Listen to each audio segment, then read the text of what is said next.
Gentleman yields back. Chair recognizes the gentlewoman from Ohio, Ms. Beatty, who is our ranking member on our National Security Subcommittee. Thank you, Mr. Chairman, and thank you, Ranking Member Waters. And to all our witnesses today, thank you for being here. On the record and off the record, let me say I'm a big fan of Shark Tank.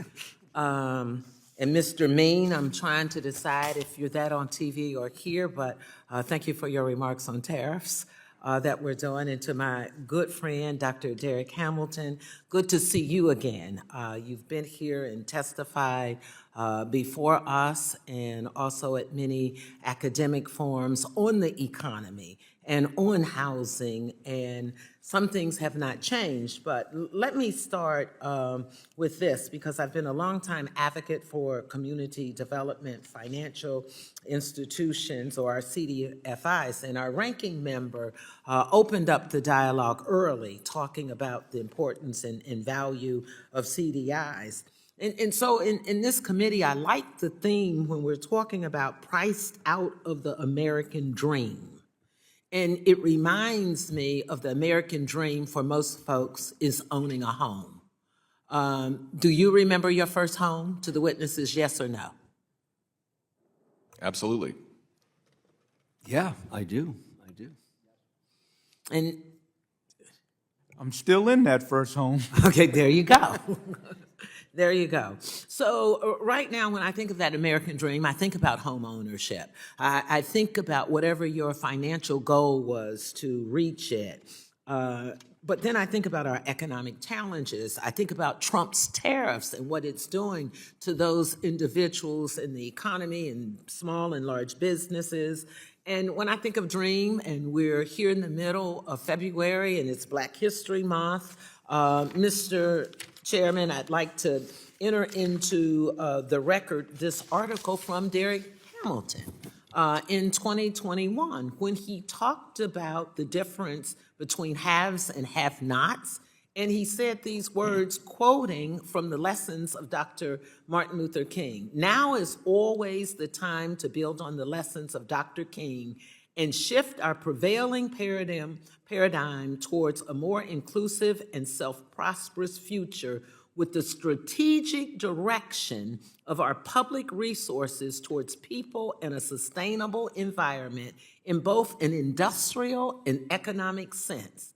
In that end, the optimistic message is in the power that lies within us as we dream the American dream and our economy." Well, here we are. Without objection, that'll be included in the record. Thank you. Here we are, some 5 years later. I could have also, Dr. Hamilton, gone back and quoted you 15 or 20 years ago. I could have quoted when you were at where I left the Ohio State to come here, and you ran our current institute, doing some of the most prolific research that I have ever read on economic development, our country, our people, and our economy. So last week, I asked Secretary Bissett for an explanation to when the appropriations for fiscal year 2025 funds would be dispersed to the CDFIs. I couldn't get a straight answer. No, I did get an answer. He said he chose not to answer it because he didn't have the answer, in my opinion.